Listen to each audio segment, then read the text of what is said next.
Shalom, Hallelujah, cảm謝主。有乜嘅呢？嗰啲初初超呢？見到也上開心人嘅都一小組，個人人嘅小組天天也開始，呀，同埋嘅都小組呢，因為嘅都稍微小組呢啲啦，嘅都要讚美主，要敬拜主，要講福音，同埋呢，因為福音十分重要。在世間裏喺度，是個十分重要嘅福音。福音係咩呢？福音都係上帝耶穌佢是個燈神，makanya kita世間裏喺度，是個認識主耶穌，要福音。但係呢，因為在呢個經書講啊，在呢以賽亞書4:12，佢講到呢個拯救，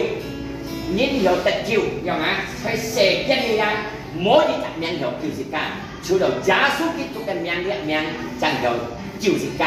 咪意思是個相信耶穌是個得到永久嘅得救。因為點解呢？因為是個信任耶穌做上帝之時，是個做嘅人呐，是個嘅錯，是個嘅罪，一切分別擔喺了在十字架嘅嘅，呀啊！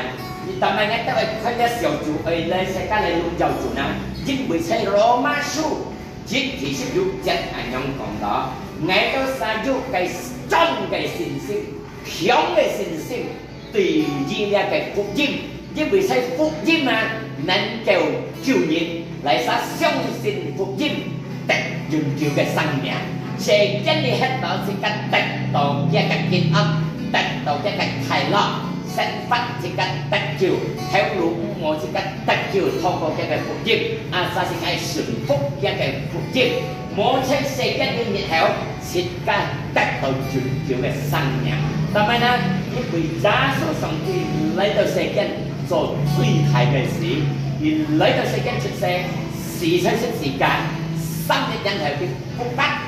係嚟到相信其實自家嘅錯，自家嘅罪惡，佢哋擔係自家屬於對嘅人，冇得得到全球嘅生命。十分歡喜在上帝嘅方面，在耶穌基督嘅方面，嚟祝大家要聽呢福音，打開心，信任耶穌做救主，而世間你喺度，而得救；冇喺世間你喺度，而得到全球嘅生命。